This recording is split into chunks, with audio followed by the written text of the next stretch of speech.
Welcome to this week's episode of the Declutter 360 podcast. I'm Lauren Diekman, a certified home organizer and mindset coach who's created this space that is dedicated to helping you unlock your potential to live an organized life once and for all. Are you ready to get organized from all angles? Let's dive in.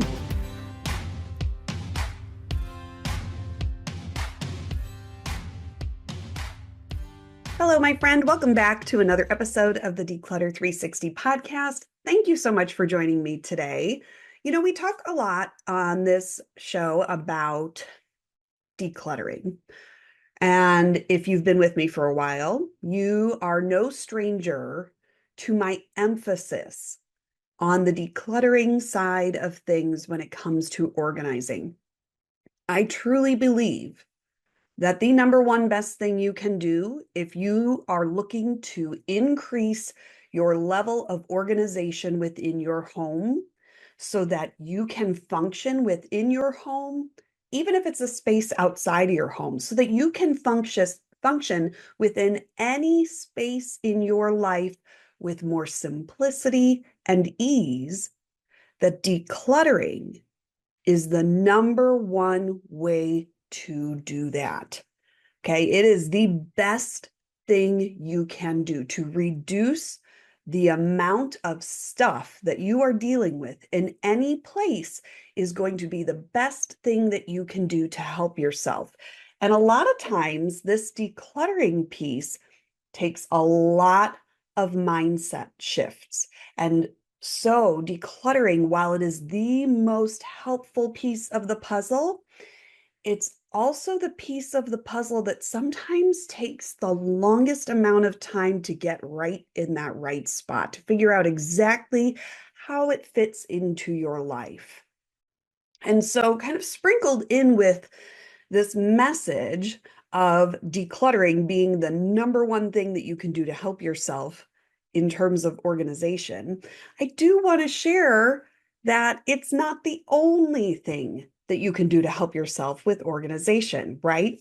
And so today I want to take just a few minutes to share with you another little tip about organization that I have found that helps in my house in numerous ways, but that I use with my clients in a variety of ways as well to help them and their families function more efficiently, more simply, to, take that guesswork out of life, sometimes just make things a little bit easier, cut down on some of that frustration that we feel, just in our daily lives and in my clients' daily lives that's helped them.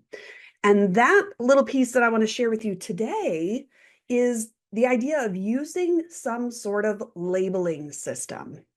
Now, friends, as a professional organizer, yes, I own a nice label maker.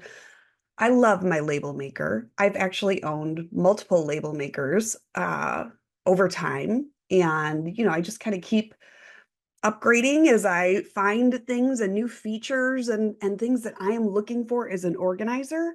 But I want you to hear me here in that a labeling system does not mean that you have to go spend any amount of money on any kind of labeling device. If you want that or you're looking for a certain aesthetic, by all means, be my guest. And if you'd like a recommendation of some great label makers, you can shoot me a DM over on Instagram. Come on over to the Declutter 360 Facebook group. We'll talk about that a little bit more again later in this episode. And you can chat with me there. I'm happy to share some ideas of, some label makers that I have used and loved at a variety of price points. I can help find something that's going to work for you. But my friends, this can be as simple as using Post-it notes. It can be as simple as grabbing some index cards and cutting them to whatever size you need or want, or paper and cutting or folding it to whatever size works for you. Grab a marker, grab a pen. It doesn't matter. It doesn't have to be super fancy.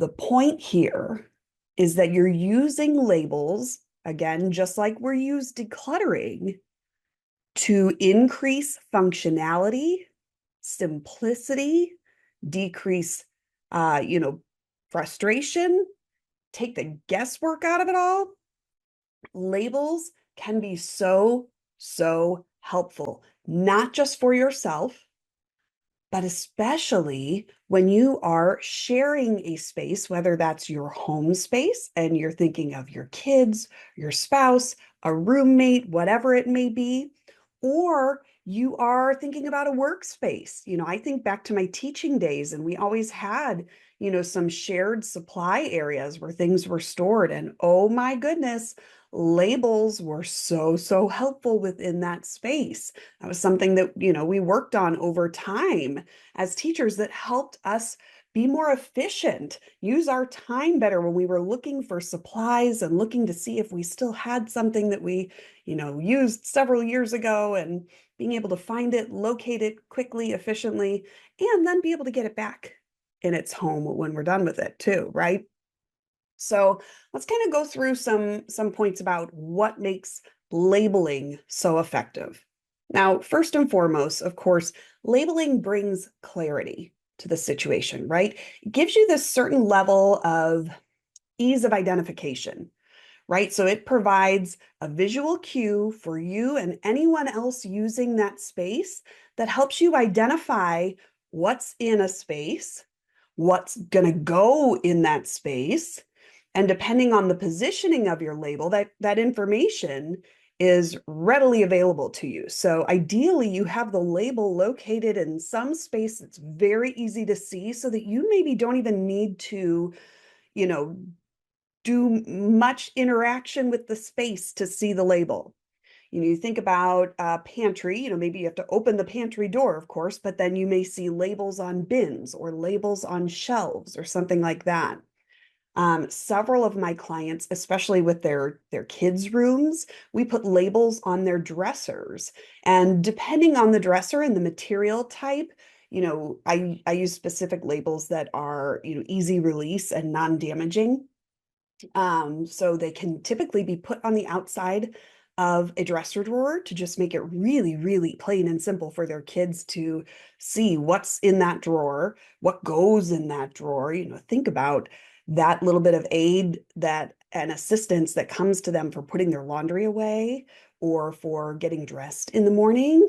You've got those younger kids. You can even use pictures if they're not, a confident reader yet. You could use pictures to identify those drawers too. Your labels don't have to just be words, but it's some kind of visual cue that helps speed up identification of what is in a space or what goes in a space. So whether you're looking to retrieve or return an item, that visual cue is what's going to help you do it and save time in the process and reduce that frustration when you're searching for items or thinking about where could that item have been. If it got put in the right labeled area, it should be much easier to find.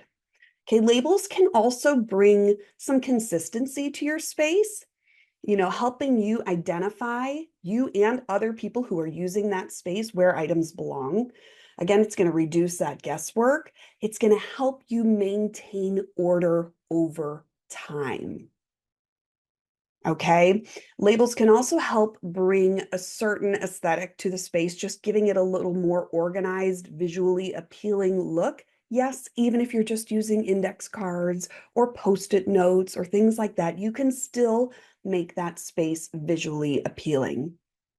Okay, labeling, again, especially when you're talking about multiple people using a space, it's going to make it's going to make this really clear to everyone that there is a system in place.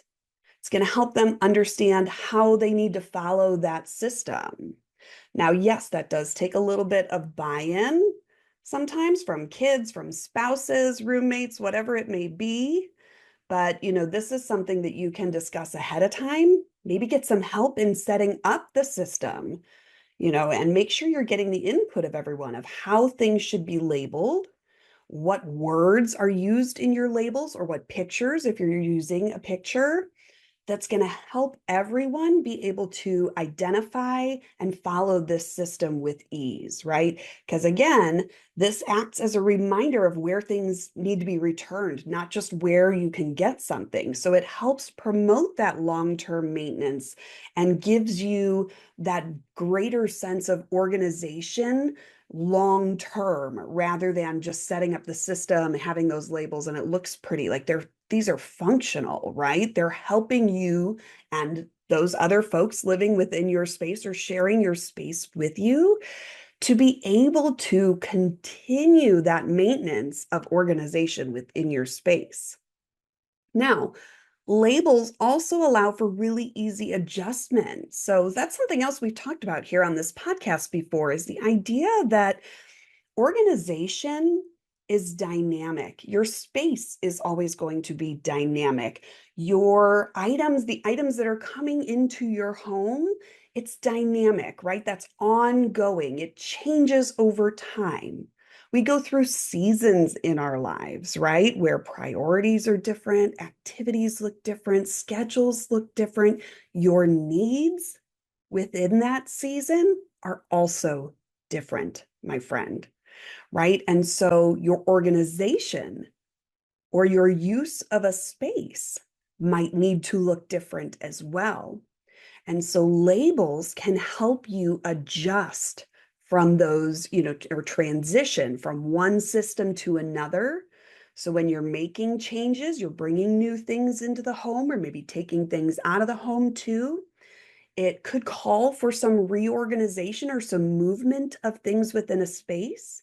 Labels can then help you and others within that space who are using that space, whether it's your home, your workplace, or wherever, to be able to find and locate those items again for both retrieval and return. Okay. The other thing that labels can kind of help you create, zones within your home. I think about, especially, I use a lot of labels in my own home in kind of our like basement storage area. Okay. And so when I think of that space, I use labels on individual bins, buckets, things like that, where I have things stored.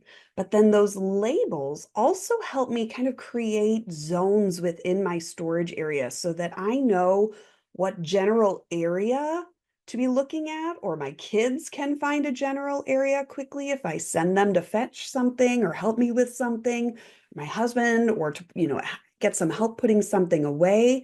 They can see by the labels on all the items, even if bins are pulled out, they can see what area may be our seasonal holiday decor. So if they're looking for something along those lines, they can see where that zone is. They can see where kind of our travel zone is, things like luggage, travel accessories, smaller bags, things like that we may need. They can see where, you know, um, I have two boys, and so we hang on to clothes in between sizes, going from my older son to my younger son. We get some generous hand-me-downs from family as well that I keep categorized, and they have a zone in our storage area. And so labels can really help to identify and help us locate both, again, for retrieval and return of items. It helps speed that up and saves us time. It increases our efficiency over time, as well as helping to cut down on clutter and keep things just really organized and easily accessible, which is beneficial for everyone. Now, of course, then you can use labels to get into the aesthetic of things. So if you do want to elevate your space, you can use all different kinds of labels. You can use clear labels, find fun label makers with, different fonts or colors. You can even take things really to the next level if you have access to like a Cricut or Silhouette machine, one of those like vinyl cutting machines. You can get really custom, or if you have access to someone who can make those kinds of labels for you. So you can create a really beautiful system if that's your desire as well, through using labels that's easy for anyone who comes into your space. and is looking to utilize it in one way or another. And so I want to encourage you, if you're looking to increase your efficiency, kind of that workflow efficiency throughout the day, if you're looking to cut down on frustration of trying to figure out where something got put, even though you know you've got this home where it is, but maybe somebody else in your family likes to just stick it somewhere else. Labeling can be the key to minimizing that frustration for you and increasing efficiency within your home. So I want to encourage you to give it a try. If it's something that, if that's something you've struggled with and you haven't used some kind of label, just grab a stack of Post-it notes to start and give things a label. Try it out. See what works. You can try these organizational ideas or tips on for size in a really low commitment type of way first. And I always recommend that. If you can try it out one way, find a system that works, give yourself the flexibility to tweak it really easily, and without any kind of big investment. And then when you see the value or you get it tweaked right to that point where you've kind of hit that sweet spot for you and your family or whoever's using that space with you, then you can kind of upgrade as you see fit to fit whatever aesthetic that you're looking for. All right, my friends, before I let you go, I do want to remind you that we are getting ready to start our daily decluttering challenge. It's going to be over in the Declutter 360 Facebook community. So if you have not joined us yet in the Facebook community, this is a totally free group. Come on over. There's a link in the show notes for you to join. Okay. Or you can just go on Facebook and search for the Declutter 360 community. Okay. You join, and we are going to be sharing. I'll be sharing with you every day between Thanksgiving and Christmas. So we'll be starting on Black Friday. I believe that is November 29th. We'll be starting on Black Friday, and I'll be sharing kind of an item, a category, a space within your home that you can look for, look through, and declutter one or more items from that area. These are going to be really minimal time investments. Okay. What I want to do, my purpose in sharing this with you, again, is helping to instill that importance of decluttering as kind of the key, if you will, to unlock ultimate levels of organization within your home. And I'm a huge proponent of starting small. And so I think through this daily decluttering challenge between Thanksgiving and Christmas, those two holidays, I want to help you build a habit of spending just a few moments each day decluttering. Not only is this going to help you build this habit, but you're going to have the benefit of getting to the Christmas holiday, approaching the new year, 2025. Oh my gosh, guys, can you believe it is almost 2025? But you're going to have the benefit of approaching this new year having decluttered, having given yourself the gift of decluttering for this holiday season. So come on over and join us in the Facebook group where I'm going to be sharing whatever item we're going to be decluttering every day. You'll see a post in there sharing what you're looking for. And you can take pictures and share them in the comments, or you can just share your thoughts or tell us what you decluttered that day in that zone or what item you found, whatever it may be, to just help give you some accountability. That shared accountability can be so powerful, and helping you to achieve that decluttered state and to help you build that habit moving into 2025. So my friends, come and join us over in the Facebook group. Again, it's down in the show notes if you're looking for that link. And as always, I hope that you are aiming to live life organized from all angles. I'll see you over in the Facebook community, and I'll see you back here next week. Thank you for tuning into the Declutter 360 podcast today. I am so grateful that you found me and that we can partner together to help you live life organized from all angles. Whether this was your first time listening or you've heard every episode, you'll want to join my email list so you don't miss a bit of the inspiration and motivation to help you stay the course in living organized. Check the show notes for the link to join, okay? And hey, if you found this episode to be particularly helpful or inspiring, I would be so honored for you to share it on socials so we can grow the impact of these messages together. Oh, thank you so much. All right, my friend, that's all for now. Tune in next week for more on the Declutter 360 podcast.